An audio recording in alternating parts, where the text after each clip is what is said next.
السلام عليكم ورحمة الله وبركاته. معاكم عمرو مدحت ومعادنا النهاردة مع حلقة جديدة من جوه الحكاية.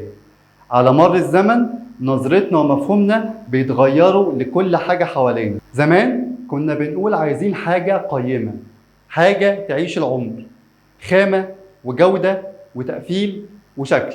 وأكبر مثال على المعنى ده عربيات بنشوفها في الشارع بقالها من 30 ل 40 سنة لحد النهاردة شغالة تقريبا بكفاءة عالية جدا، زي البيجو 504 والبيتلز والفيات 128. بس للأسف في زماننا ده مفهوم القيمة بقى السعر اللي هيدفع في الحاجة بس، بغض النظر عن الجودة أو التقفيل أو الخامة، وفي أوقات كتير كمان ولا حتى الشكل. ولو في حاجة محافظة على قيمتها على مر الزمن أكيد زبونها بيكبر وجمهورها بيكون في كل مكان. وأكبر مثال على ده النادي الأهلي، أو زي ما جمهوره بيقول عنه أعظم نادي في الكون، اللي في كل وقت وفي كل زمان عايش بشخصية البطل، وجمهوره بيكبر وبينتشر في كل مكان في العالم. بس يا ترى إيه هي حكاية شخصية النادي الأهلي وشخصية البطل؟ وايه تأثير فوز الاهلي بالبطولة رقم 11 من دوري ابطال افريقيا على الشخصية المصرية عموما؟ ده اللي هنعرفه في حلقة النهاردة من جوه الحكاية.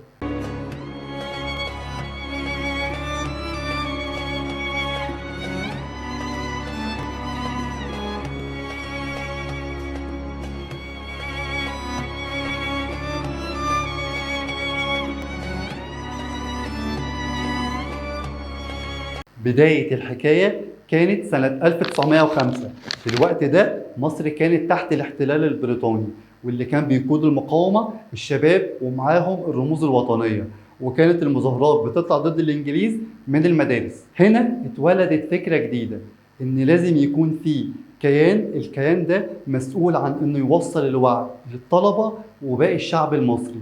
فجت فكرة إنشاء نادي طلبة المدارس العليا، واللي كان في مقدمة رموزه عمر بيك لطفي والزعيم مصطفى كامل. يوم 8 ديسمبر سنة 1905 بيتعمل أول اجتماع للجمعية العمومية للنادي علشان ينتخبوا مجلس إدارة، واللي كان رئيسه عمر لطفي بيك، وكان معاه في مجلس الإدارة 14 عضو، منهم عبد الخالق باشا ثروت قبل ما يمسك رئيس وزراء مصر. بعد تكوين النادي بقى أكبر صداع في راس الإنجليز وأكبر شوكة في ظهرهم.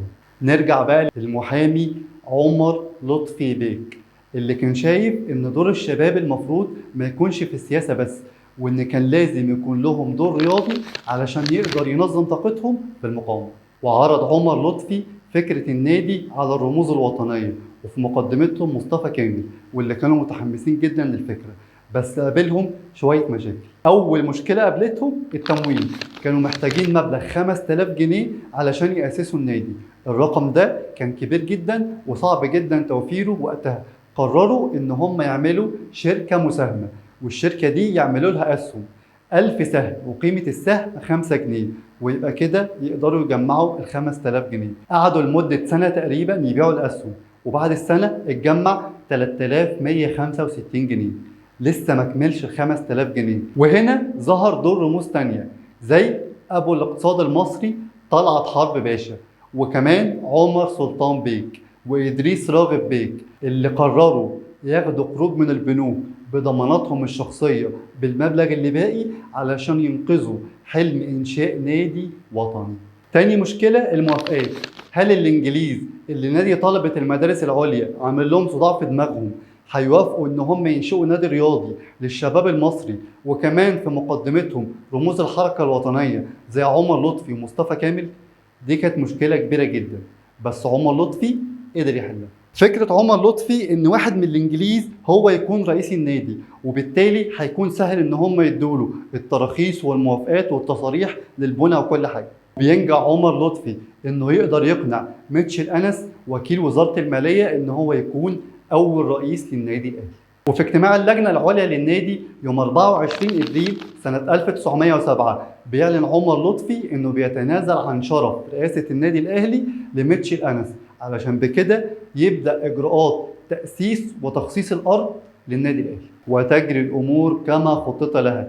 فعلا ميتشل أنس قدر يخلص كل إجراءات تأسيس النادي وتخصيص الأرض وتصريح البنى، وفعلا النادي بيبتدي يتبني لحد فبراير سنة 1908 هنا ميتشل أنس بيسيب النادي وبيسيب مصر ويرجع انجلترا، وبيمسك من بعده عزيز عزت باشا رئيس النادي ويكمل في بناء النادي، ويفتتح النادي الاهلي سنه 1909. كل الاحداث والظروف دي كونت القيمه التاريخيه للاهلي، واللي عرفتها ادارته على مر العصور، واللي خدت منها قيمته الرياضيه والتربويه اللي بتخليه دايما ما بيقبلش غير انه يكون البطل وصاحب المركز الاول، ويرفض اي خروج عن النص. يوم 10 ابريل سنه 1923 بيدخل دولاب بطولات النادي الاهلي اول بطوله ليه في كره القدم، كاس السلطان حسين، وكان بطل البطوله دي واحد من الكباتن التاريخيين في النادي، وواحد من اساطير النادي، مختار التتش، مؤسس مدرسه الاداره في النادي الاهلي، واللي سلم الرايه من بعده لواحد تاني من الاساطير والرموز، الاب الروحي لكيان النادي الاهلي صالح سليم. وحقق النادي الاهلي من بطوله كاس السلطان حسين 7 بطولات. موسم 24-25 بيفوز الاهلي باول القابه في كاس مصر، وبيكمل فيه عشان يكون البطل التاريخي للكاس ب 38 لقب. كمان موسم 25 بيحقق اول بطوله ليه في دوري منطقه القاهره، واللي حقق منها 16 بطوله. سنه 1948 بيقرر الاتحاد المصري لكره القدم انه يعمل بطوله جديده، بطوله الدوري المصري، واللي بيحقق النادي الاهلي اول لقب فيها، ومش اول لقب بس، بيكتسح اول 9 القاب عشان برضه يكون البطل التاريخي للمسابقه ب 43 لقب لحد النهارده. البطل التاريخي للدوري والكاس قرر انه مش هيسيب بطوله السوبر، وبرضه بيكون البطل التاريخي ليها ب 13 لقب. بعد ما سيطر الاهلي على البطولات المحليه، طموح وشغف البطل قرر ما يقفش، وقرر يحلق في سماء القاره السمراء من القاهره لكيب تاون، وبيشارك في اول بطوله للانديه ابطال الدوري سنه 76. وبعد 6 سنين من اول مشاركه بيفوز باول بطوله من دوري ابطال افريقيا سنه 82، وبيكون برضه البطل التاريخي للبطوله ب 11 لقب، اخرهم السنه. سنه 1984 بيفوز الاهلي باول بطوله ليه من كاس الكؤوس الافريقي، وبيوصل ل4 القاب عشان برضه يكون البطل التاريخي للبطوله. سنة 2002 بيقرر البطل انه يضم صيد جديد لدولاب بطولاته، وبيصطاد كاس السوبر الافريقي، وبرضه بيكون هو البطل التاريخي للبطولة ب8 ألقاب. كمان في 2014 بيصطاد الأهلي كأس الكونفدرالية براس عماد متعب في الوقت المفضل للبطل البلاس 90. كده بيكون في رصيد الأهلي 25 بطولة قارية عشان يكون تاني نادي على مستوى العالم تتويجا بالبطولات القارية بعد ريال مدريد الأسباني ب 29 بطولة. مش بس كده، لا كمان الاهلي الاكثر تتويجا بالبطولات في العالم باجمالي كل البطولات اللي كسبها في تاريخه ب 143 بطوله، واللي كان اخرهم اللقب ال11 لدوري ابطال افريقيا اللي جابه من قلب كازابلانكا في المغرب. واللي بيحكي قصه البطوله دي الصحفي محمد عماره لما بيقول ان هو قاعد في مدرجات وسط 50,000 من جمهور الوداد اللي بيشجعوا فريقهم بكل حماس، انه من كتر الحماس والضغط اللي كان موجود في المدرجات اللعيبه في الملعب فضلت متمسكه بشخصيه البطل، وفعلا كسبوا البطوله من قلب كازابلانكا عشان يحققوا مبدا ومن شيوخك اكتسبنا مجدنا. عشان هي دي شخصيه النادي الاهلي، شخصيه البطل اللي ما بيقبلش غير بالمركز الاول، اللي ما بيقبلش غير انه دايما لازم يكون عظيم. شخصيه النادي الاهلي، شخصيه البطل اللي اكتسبها من قيمته التاريخيه، هي المفروض تكون شخصيه كل مواطن مصري، شخصيه المواطن اللي عايش في وطن تاريخه 7000 سنه. قال عنه جيمس هنري بريستد ان المصريين هم اللي علموا العالم كله الاخلاق والضمير. اذا كان الاهلي تاسس لتنظيم طاقات الشباب لمحاربه الاستعمار، ومن هنا اكتسب شخصيته من قيمته التاريخيه، طب هل الشعب المصري دلوقتي هيقدر يكسب الحرب بطريقتها الجديده، الحرب الفكريه اللي عايزه تدمر شخصيته وهويته ونجحت بنسبه كبيره فعلا؟ طب هل الشعب المصري هيقدر يواجه الاحتلال والاستعمار الجديد؟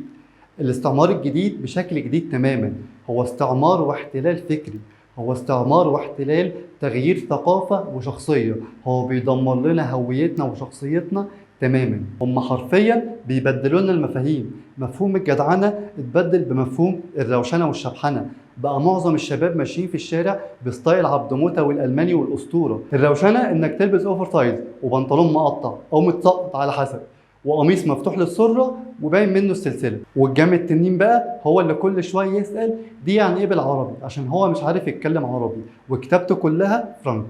ودي كانت بداية ضياع اللغة المصرية القديمة لما بدلنا رموزها بحروف لاتينية واللي وصلت في شكلها الأخير للخط القبطي. والروشة طحن بقى اللي ما بترقصش غير على أغاني لما تسمعها تكون متأكد إن اللي بيغنيها لازم يكون مسطول واللي بيسمعها ما يكونش غير مسطول. أغاني مليانة بالإسفاف. لحد دلوقتي يا جماعة 1-0 ليهم. هم دمروا لنا هويتنا تماما، دمروا لنا شخصيتنا تماما. البلد اللي طلعت ام كلثوم وعبد الحليم وعمرو دياب دلوقتي اللي هيعملها دعايه للسياحه ترافيس سكوت بحفلاته المشبوهه. البلد اللي طلعت اسماعيل ياسين وعبد المنعم ابراهيم وعادل امام اللي هيعمل لها دعايه دلوقتي كيفن هارت بانتمائه للافرو سنتريك. اكيد احنا محتاجين نتطور، الزمن مش هيفضل واقف عند حاجه معينه، بس اللي بيحصل ده مش تطور، ده انحدار. البطل هو اللي بياخد اللي يتناسب مع شخصيته، بيتناسب مع ثقافته وعاداته وتقاليده، بينتقي، ما بينقلش نقل مسطره، ما بيحركوش الترند والموضه، بياخد اللي يتناسب معاه بس. ما تهزوش كلمه راجع مش اوبن مايند اللي بيقولوها ساعه ما يحبوا يضغطوا على حد لما يلاقوا اصلا. لحد دلوقتي هم 1 واحنا 0، هم الكسبانين. هل هنقدر نعمل كومباك؟ هل هنقدر نعمل ريمونتادا؟ هل هنقدر نرجع تاني لشخصية البطل اللي عايزة تطور بس بتاخد منه اللي يناسبها ويناسب ثقافتها وبترفض أي حاجة تانية؟ دي شخصية البطل. هل هنقدر نرجع تاني للشخصية المصرية وشخصية البطل؟ ده اللي هنشوفه الفترة دي. وبكده تكون خلصت حلقتنا، بس لسه ما خلصتش حكايتنا. ما تنسوش لو عجبتكم الحلقة لايك وشير وسبسكرايب وتفعلوا زر الجرس عشان يوصلكم كل جديد. ولكل حكاية سر هنعرف تفاصيله في حلقة جديدة من جوه الحكاية. السلام عليكم.